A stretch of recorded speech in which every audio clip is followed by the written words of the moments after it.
Hello, salut, coucou à vous tous, c'est Pescadou. Donc je vais vous faire un petit tuto sur le montage coulissant. Donc le montage type méditerranéen. C'est le montage le plus utilisé chez nous sur nos côtes méditerranéennes. Le montage le plus simple, le plus discret à mon avis. C'est un montage très intéressant et que j'utilise moi-même depuis, on va dire, quasiment 38 ans. Depuis le début qu'on m'a appris à pêcher. À l'époque c'était avec l'olive, bon ça a évolué quand même depuis. Les matériaux ont évolué, donc voilà. Mais c'est un montage que j'apprécie particulièrement. Et je vais vous montrer tout cela, comment le réaliser. D'abord, permettez-moi tout d'abord de mettre mes lunettes, sinon je ne vais pas y voir grand chose. Voilà, c'est mieux comme ça. Donc, le montage coulissant, pour ce faire, donc, il faut déjà avoir donc, un nylon. Alors, un nylon donc, sur votre moulinet, bien sûr.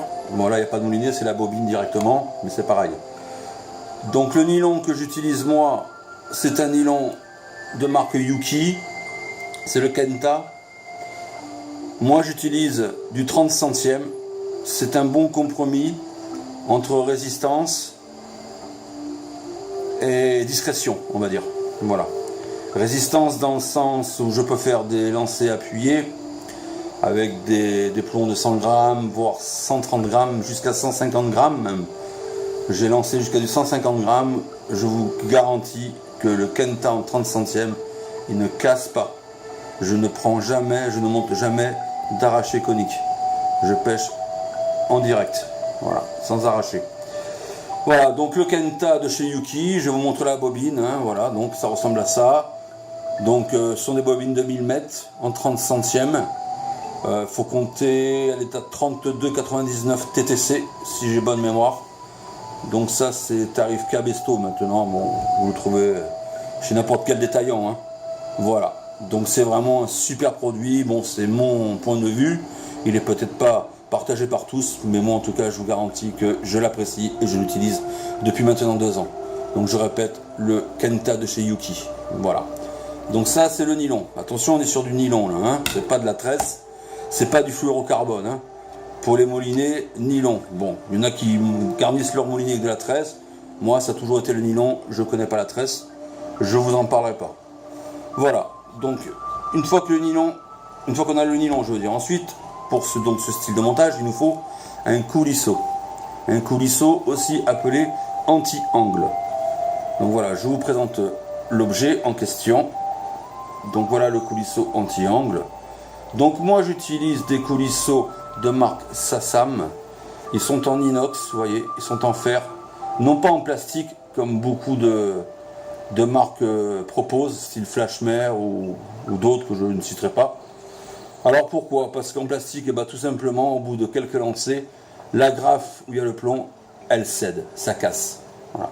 À la différence de ce modèle-ci, qui est vraiment résistant. Vous voyez, donc, l'anti-angle où le fil passe, et l'agrafe ici montée sur un rolling, donc anti-vrillage. L'agrafe au bout ici, vous voyez, je vais l'ouvrir. Donc vous pincez fortement, ouais, là elle est ouverte, voilà, vous voyez bien, donc là, je vous montre comme ceci, voilà l'agrafe qui est ouverte, vous pouvez rentrer votre plomb et vous la refermez comme ceci, voilà, et croyez-moi qu'elle ne s'ouvre pas, le plomb est bien fixé et elle ne casse pas.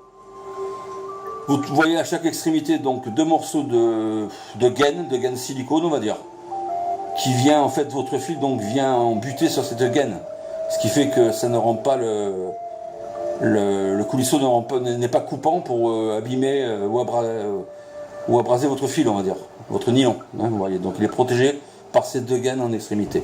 Alors il y a 2 modèles de coulisseaux de ce style-là, et enfin 2 dimensions, je veux dire. Il y a les 5 cm, ceux que j'utilise, ou les 3 cm. Pourquoi moi j'utilise un 5 cm? C'est pour la portée sur le fil, vous voyez. Ça permet d'avoir une portée un peu plus importante, peut-être ce qui fait aussi justement que sur des lancers appuyés, ça ne casse pas. Voilà. Donc le coulisseau, Ensuite, après le coulisseau, il va venir s'installer 3 perles. Alors, je vous expliquerai tout à l'heure pourquoi moi j'utilise 3 perles. Une suffirait, vu que c'est pour la protection du nœud, mais moi c'est 3.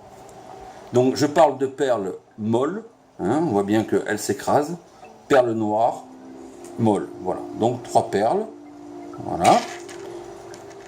Ensuite,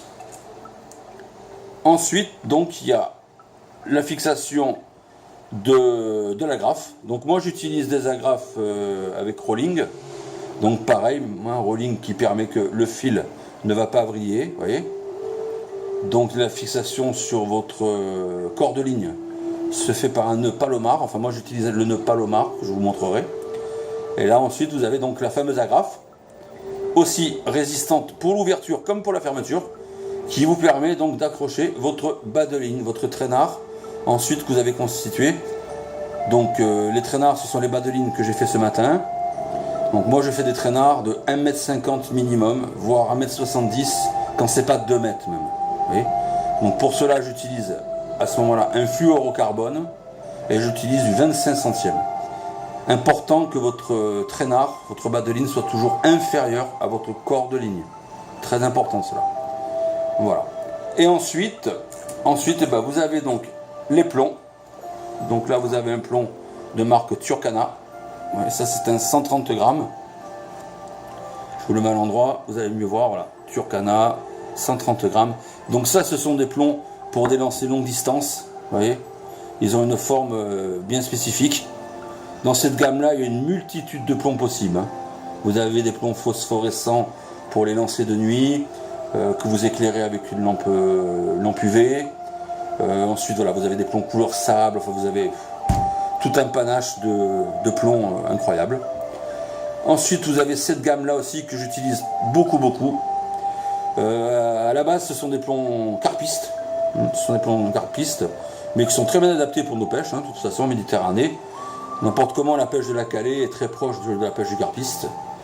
Donc, ces plombs s'appellent Trilob. Alors, ils ont une forme fuselée qui leur permet un avantage qui n'est pas négligeable. C'est lors de votre quand vous ramenez votre ligne, je veux dire, bah, votre plomb par sa forme va vite remonter en surface, ce qui évite souvent de fois d'accrocher quoi. Voilà. Donc là c'est pareil, vous avez plusieurs grammages, vous voyez. Donc là par exemple on a un 70 grammes, donc c'est écrit derrière en dessous 70 grammes. Voilà, vous voyez. Celui-ci c'est un 100 grammes. Voilà. Donc il faut savoir que ça commence de 50 grammes jusqu'à 150 grammes. Bon, moi j'utilise, après c'est suivant la puissance de vos cannes, bien évidemment. Donc moi j'utilise en calé j'utilise du 70 grammes quand vraiment la mer est calme. Et après, suivant le courant, bah, je monte bien sûr 80, voire 90 ou 110 ou 130 s'il y a besoin. Tout dépend du courant. C'est le courant en fait qui va plus ou moins vous mener sur le grammage de votre plomb. Ou suivant les distances que vous voulez atteindre aussi, bien sûr, à ce moment-là en surfcasting, sur les plages, vous allez mettre des plombs beaucoup plus lourds pour atteindre des distances beaucoup plus longues. Voilà. Donc là, je vous ai montré le matériel. Maintenant, nous allons passer au montage technique, donc au process. Voilà. Donc, on prend son corps de ligne, bien sûr, donc à la base sur le moulinet, mais là, comme je vous ai dit, c'est direct sur la bobine. Donc je vais couper l'extrémité. Alors, pour couper l'extrémité, il faut se munir soit d'un coupe-ongle ou d'un ciseau qui coupe bien. Bon là, je l'ai pas sur moi, donc on va vite le faire avec les dents.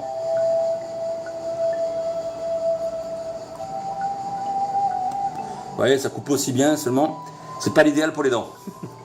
Voilà. Bon, ceci dit, je prends en premier donc mon coulisseau. D'accord? Alors, moi j'ai toujours l'habitude d'humidifier mon nylon avant de faire quoi que ce soit. C'est un réflexe. C'est surtout intéressant, important quand on fait la réalisation d'un nœud, mais le réflexe c'est que je l'humidifie à chaque fois, même plusieurs fois, à croire que j'aime ça. Alors donc, je passe mon corps de ligne dans mon coulisseau. Donc là, je m'excuse, mais moi j'ai un peu des problèmes de vue, d'où le port de lunettes est impératif pour moi. Voilà, vous voyez, donc le fil pénètre bien et coulisse de l'autre côté. Voilà, je le sors comme ceci. Voilà. Ensuite, j'enfile donc mes 3 perles. Bien sûr, les unes après les autres, elles sont percées aussi. En voilà pour une. Je suis peut-être pas trop rapide, mais comme je vous dis, c'est le problème de vue. Ça devient vraiment un gros problème. Alors vous imaginez, pour les sessions de nuit, si j'ai pas la frontale, c'est même pas la peine. Enfin. Ensuite, donc la 3e perle, la dernière.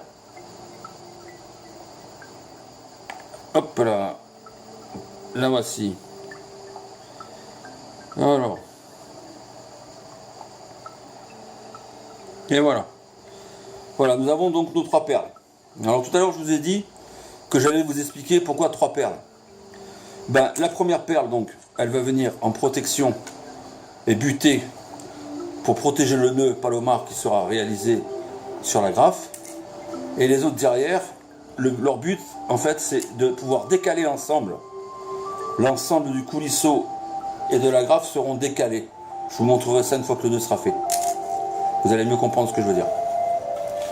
Donc ensuite, bah, vient le nœud, la réalisation du nœud palomar donc, sur le rolling à graffe. Donc le nœud palomar, bon, c'est un nœud traditionnel hein, que je pense que tout le monde connaît. Un nœud très simple à la réalisation et vraiment un nœud très résistant, croyez-moi. Donc pour ce faire, nous prenons le corps de ligne, on le double. Vous voyez, voilà. Je l'humidifie. Je prends l'extrémité donc, que je pince avec mes doigts de façon à le rendre fin et de manière à pouvoir le faire pénétrer dans la boucle du rolling. Comme ceci, vous voyez. Donc ça, vous voyez, et je tiens les 2 extrémités. Donc là, tout simplement, je réalise une boucle. Voilà, je fais un nœud simple, hein, donc, vous voyez, je passe à l'intérieur. Et dans cette boucle-là, je refais passer mon agrafe. Enfin, l'ensemble entier. Vous voyez? Et ensuite, eh ben, je vais tirer l'ensemble. Comme ceci. Voilà, en humidifiant encore. Pour pas que le nylon s'échauffe. Bon, je positionne bien les fils. Et voilà. Donc après, bon, je serre un peu, mais voilà. Et regardez. Là, je vous garantis que c'est résistant. Alors l'avantage, donc, attendez, d'abord je vais terminer le nœud. Donc, le morceau qui reste, bah, on le coupe, mais on ne le coupe pas à l'extrémité. Hein, on va laisser quelques millimètres. Bon, avec un ciseau, bien sûr, là, c'est pas bien. Avec les dents. Mais le résultat est le même. Hein. Voilà. Voilà l'ensemble terminé.